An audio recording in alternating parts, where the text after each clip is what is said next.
Have you ever felt like the odd one out in your own family? For me, that wasn't just a feeling, it was my reality. Growing up, it was always about my brother, David. He was the golden child, the one who could do no wrong. His grades were perfect, his athletic trophies lined the mantelpiece, and my parents' pride in him was a constant. Blinding spotlight that left me completely in the shadows. I wasn't a bad kid. I tried my best in school, but my B's and C's were always met with disappointed sighs. Especially when compared to David's straight A's. I liked art. I loved writing stories. But my parents dismissed these as frivolous hobbies. They'd say, "Why can't you be more like your brother? He's going to be a doctor. What are you going to be? A starving artist?" The words stung, carving a little deeper each time they were said. The favoritism wasn't subtle. David got the new car for his 16th birthday.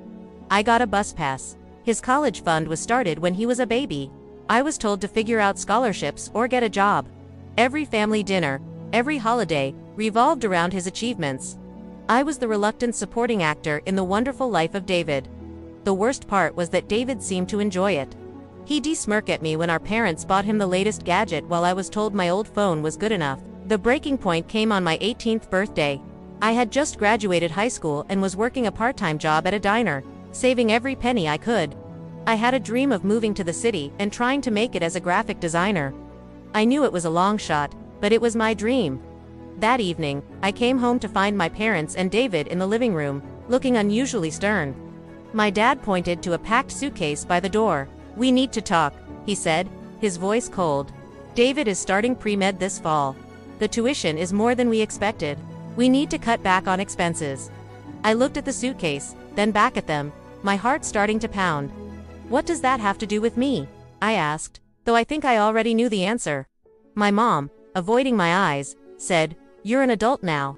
It's time for you to stand on your own 2 feet. We've done our part." David just sat there, looking smug. I was being kicked out. On my birthday. So they could afford David's expensive education. The injustice of it all was suffocating. I tried to argue, to plead, but their minds were made up. "This is for the best," my dad said. "It'll teach you some responsibility." So, with a few $100s in my pocket and a suitcase full of clothes, I was on the street. The first few months were brutal. I slept on friends' couches, sometimes in my car.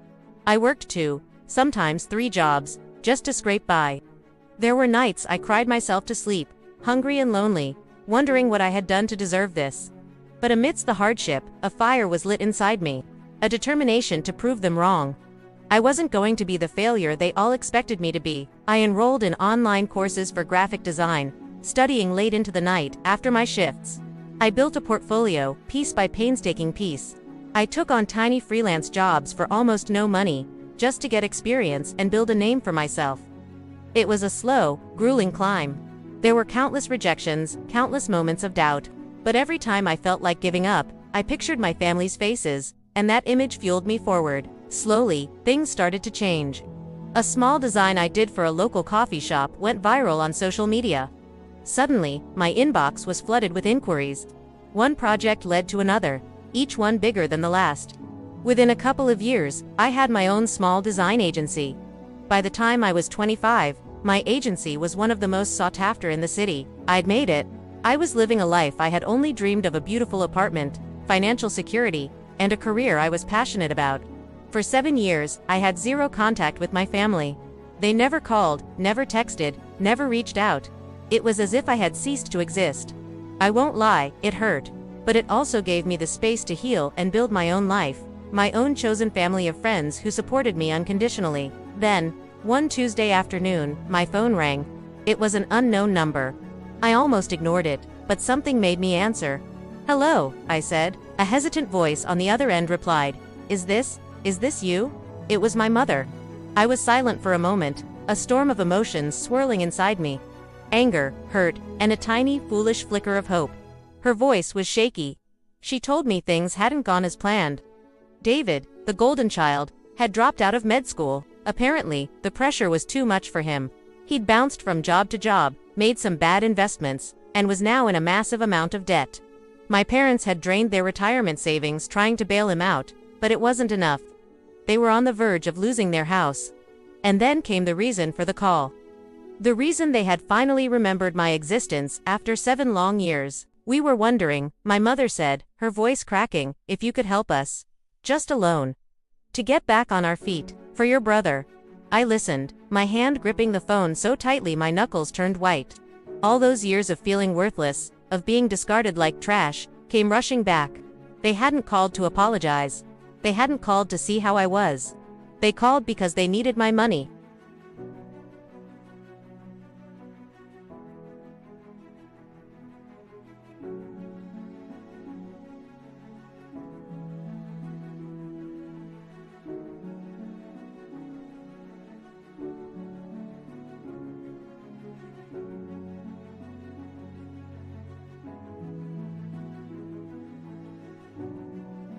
Family doesn't kick you out on your 18th birthday.